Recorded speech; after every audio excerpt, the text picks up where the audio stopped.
For our scripture reading, I'll be reading from Jonah 4, verses 6 to 11. And the Lord God arranged for a leafy plant to grow there, and soon it spread its broad leaves over Jonah's head, shading him from the sun. This eased his discomfort, and Jonah was very grateful for the plant. But God also arranged for a worm. The next morning at dawn, the worm ate through the stem of the plant so that it withered away. And as the sun grew hot, God arranged for a scorching east wind to blow on Jonah. The sun beat down on his head until he grew faint and wished to die. Death is certainly better than living like this, he exclaimed. Then God said to Jonah, "Is it right for you to be angry because the plant died?" "Yes," Jonah retorted, "even angry enough to die." Then the Lord said, "You feel sorry about the plant, though you did nothing to put it there. It came quickly and died quickly. But Nineveh has more than 120,000 people living in spiritual darkness, not to mention all the animals. Shouldn't I feel sorry for such a great city?"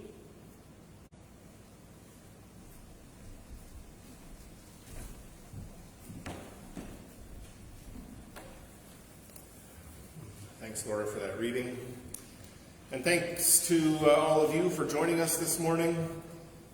We're transitioning from Easter to the rest of the year. We're transitioning from winter to summer.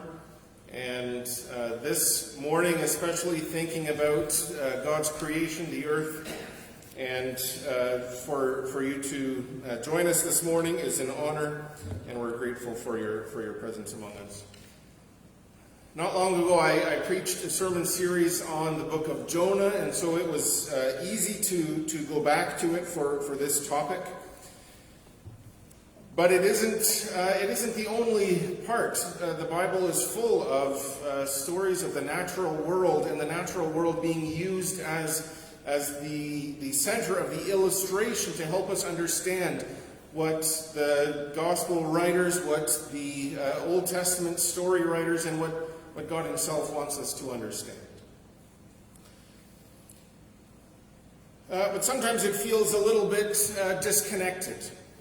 We have these concerns and these awarenesses. We look at the beauty of our gardens. We go for hikes and walks, and we see the beauty in the forests. We see the beauty along the side of the river. And then we come back to the regular world. And we have these concerns with us, and it sometimes feels disconnected. I saw one of these internet memes that was talking about how the internet used to be this place of imagination. We used to be able to escape from the real world to the beauty of the internet, the place where you could exchange ideas freely, where you could research anything you wanted, connect with strangers from around the world. Well, it seems the internet has kind of become more than that. And now the real world is a place where we go to escape the pressures of the internet. And it's been a very short time for that transition to happen. But when we go to the internet, we find stories of the world around us, and it's easy to sort of ask ourselves, have we become soft? Have we become disconnected from the stories of our ancestors? And especially as we look around the world, the people who are coping with war as an everyday reality, the people who are dealing with instability in the world around them, whether it's political uncertainty, whether it's economic stuff connected to the supply chain we're all way more aware of than we used to be, whether it's connected to forests that have burned down and fields that don't grow crops anymore, and water that used to be full of life and fish and plant life is now full of plastic. We go back a little while and we think, well, this, for some people, this wasn't that long ago. the war in Ukraine is frightening, but we know that the stories of many of our ancestors involved war and fleeing and persecution. And we think, well, could we handle that? Would we have the resilience, the stability, just the determination to get through those circumstances? It seems like maybe not. I don't imagine that I could handle those stresses. I can barely handle the stresses that I have in my own relatively simple life. But when you talk to the people who lived through those events, they will tell you similar things. If you ask multiple people, multiple survivors, then they will say that they didn't think they had what it took to survive war and famine until they were surrounded by it, and then they got through it. They didn't talk about it leading up to it, and in the moment they didn't have time to talk about and analyze it. Only after the fact did they say, oh, well, it's a good thing we had this thing in place. It's a good thing that we had these contingencies. But resilience is kind of this thing that sometimes feels that it's beyond our grasp. And the other thing that people have talked about is, in the moment, they weren't aware of the scale of the problem. An individual village might be fine, even in the midst of war, without really knowing how bad it is in other places until it hits their village. And then, in that moment too, they're not thinking about the war all around them, they're thinking about how to survive in their village. And so that part too seems to have flipped around, that we know so much more of what's happening in the grand scale because there's so much information available to us that we aren't always able to focus on what's happening in our immediate environment.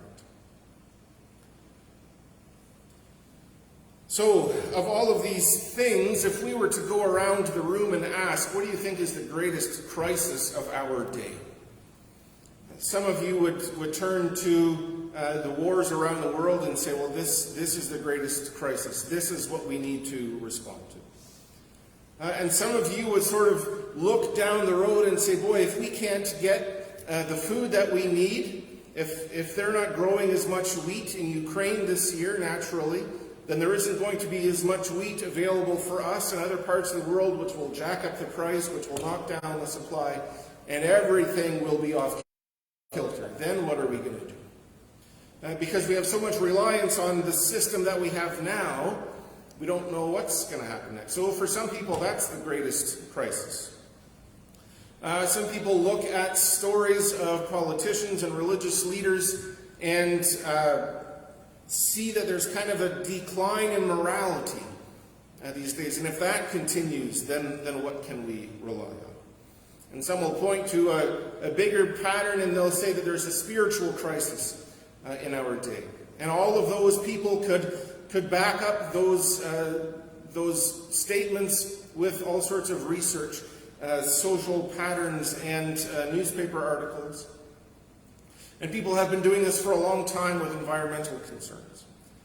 So here we find ourselves in a time of the year where we get to reflect on that. We see the beauty of the earth providing life for plants all around us, new birth in the animal kingdom, and we turn our thoughts to the environment, and then we also turn our thoughts to what could and maybe should be different. So on this topic, we could have a couple of different ideas, a couple of different approaches to the subject. And we see these in the world around us. I could make a slideshow of statistics of things that are going wrong and compel you to involve your politicians based on the increased air pollution, deforestation. There are lots of problems I could point to. There'd be lots of people who would offer me statistics to show. The other thing we could do is to find places of in the world where creation is reclaiming the land, where the forests are winning, regaining ground, where the animal kingdoms are rebounding. There are those stories, we could do those too. And I feel like I've done that in the past, but what I want to do today is to zoom out a little bit and see things maybe through a theological framework, kind of see the issue through our Christian understanding. And as I was reflecting on that topic and the how, I turned in my mind to the story of Jonah, which we talked about a few weeks ago as I mentioned. And Jonah is this beautiful story of a prophet who comes to preach a message of condemnation with just a little bit of hope. Even more, there's more hope in it than he wants there to be, because he wants to see this other city. He wants to see these wicked people destroyed. But then they repent. God withdraws the punishment because the people repented. But Jonah wanted more punishment. Jonah wanted condemnation. Jonah wanted destruction, but he didn't get it. And so at the end of this story of a prophet realizing his own destructive desires, we have a strange little story about a tree. And the Hebrew word is not easy or clear to translate into English or even other languages, as I found in my research. The Hebrew word is hikayon, and Laura read a translation that said it was a leafy plant. My Common English Bible, the ones that we have in the back available for you to read, it says that it was a shrub. If you have the NRSV, it says it was a bush. Different translations will call it a vine. The King James calls it a gourd. I don't know if I'm supposed to say gourd or gourd, but I know too many men named Gourd to say it the wrong way. We get a similar picture, but a bush is very different from a gourd. You don't get any plants from a bush. We get an idea of what it is from the purpose that the plant is serving in the story. So it's something that grows up quickly and provides shade. So here is Jonah, and he's under the shade of a leafy plant, and he's finding comfort in what this plant is offering. And then it says God sends a worm, and the worm destroys the plant, the gourd, the bush, whatever it is. And then Jonah no longer has any shade. And he's in the heat, and he's uncomfortable, and he is angry. This sounds like a weird little kind of isolated part of the story, but in many ways, sorry, I have something weird in my eye. I'm not winking at anybody. I'm not sure what's going on there, just so you know what I'm not doing, I guess. It's a weird little story, but it comes at the pinnacle of what's happening. That we have, Jonah is here and he's watching for the destruction of Nineveh, but the destruction doesn't come. There is destruction, though. The destruction is of this plant that was sheltering Jonah. So this story brings to us this image of this plant.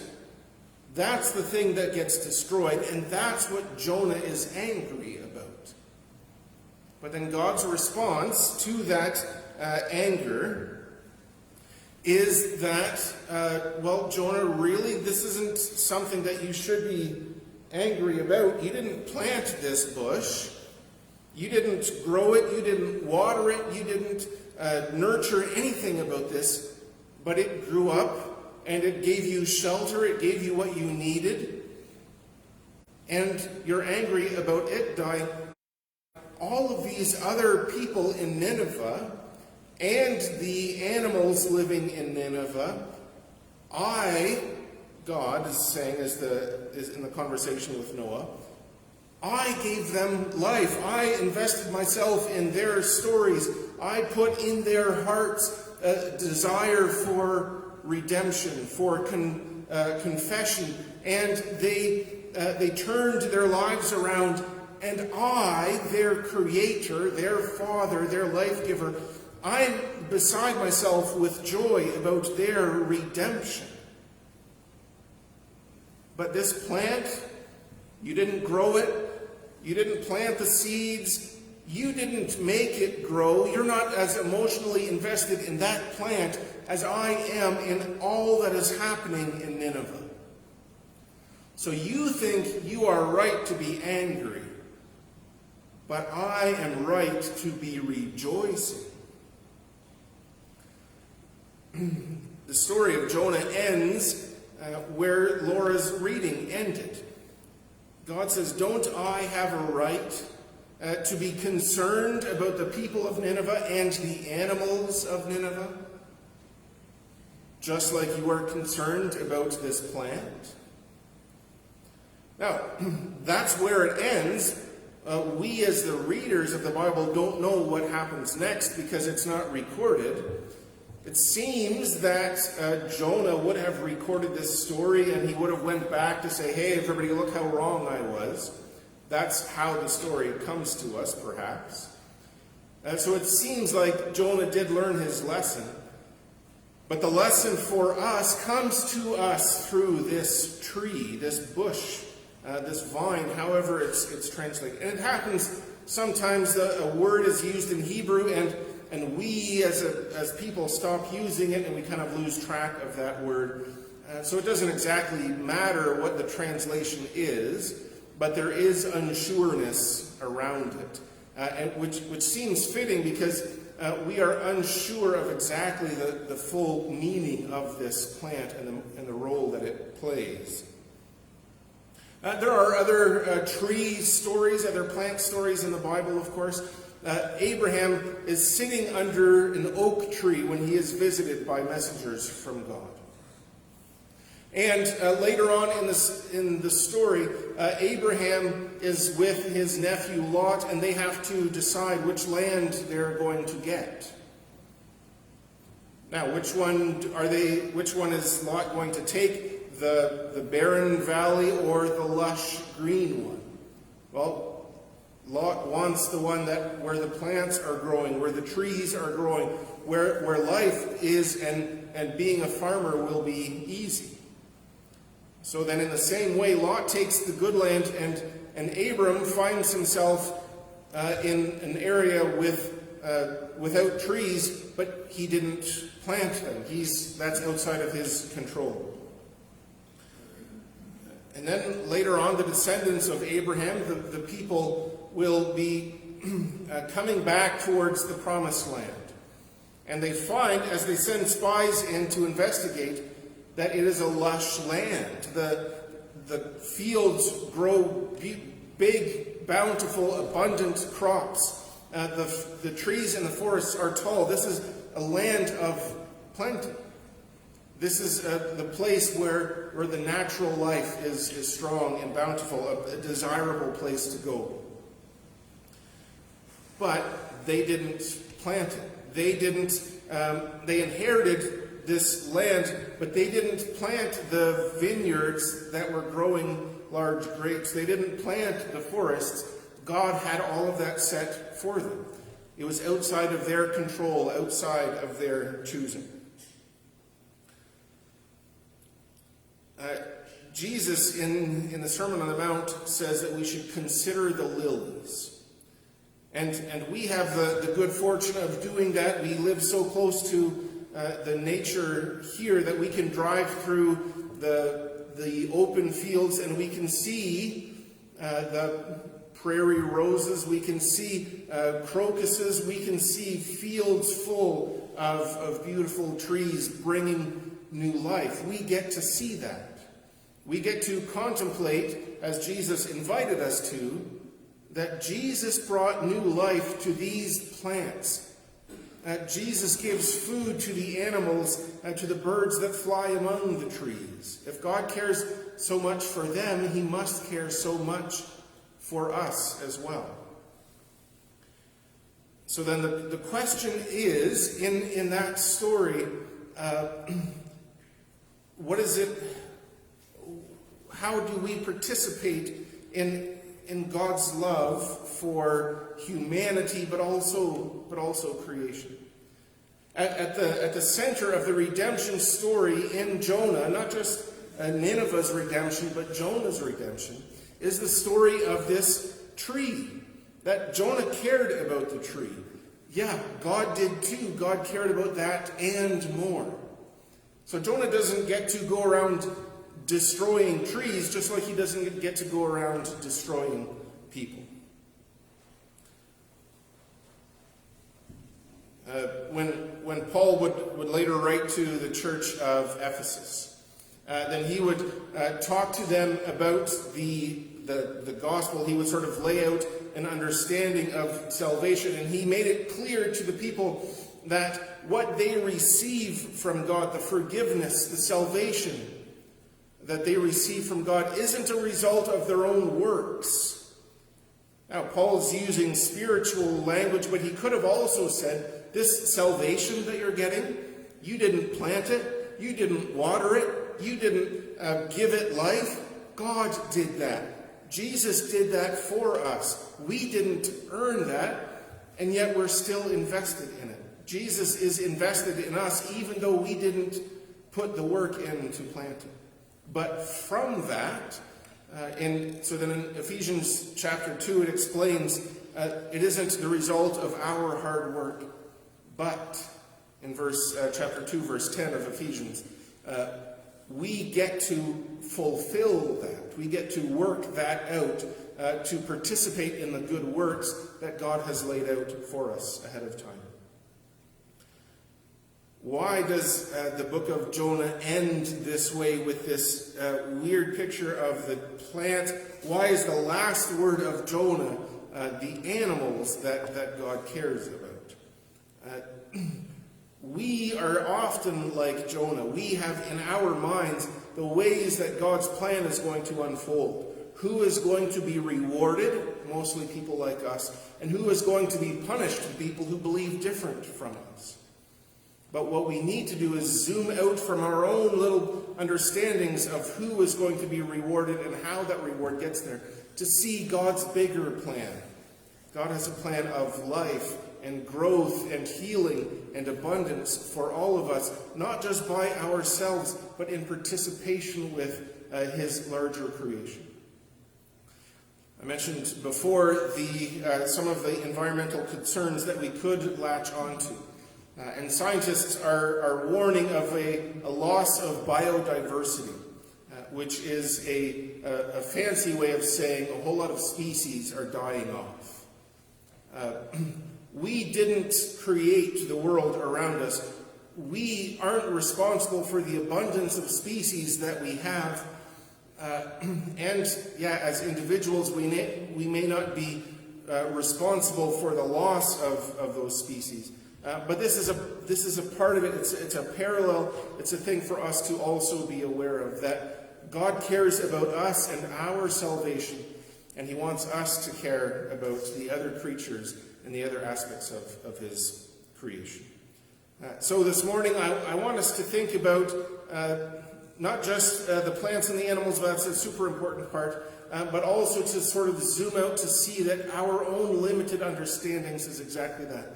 Limited. We don't get to choose who gets life and who doesn't. We don't get to choose who God blesses and who God punishes. We get to participate in that work, the work of redeeming people and the work of redeeming creation. So may that be our work, and may we participate in that redemption going from here.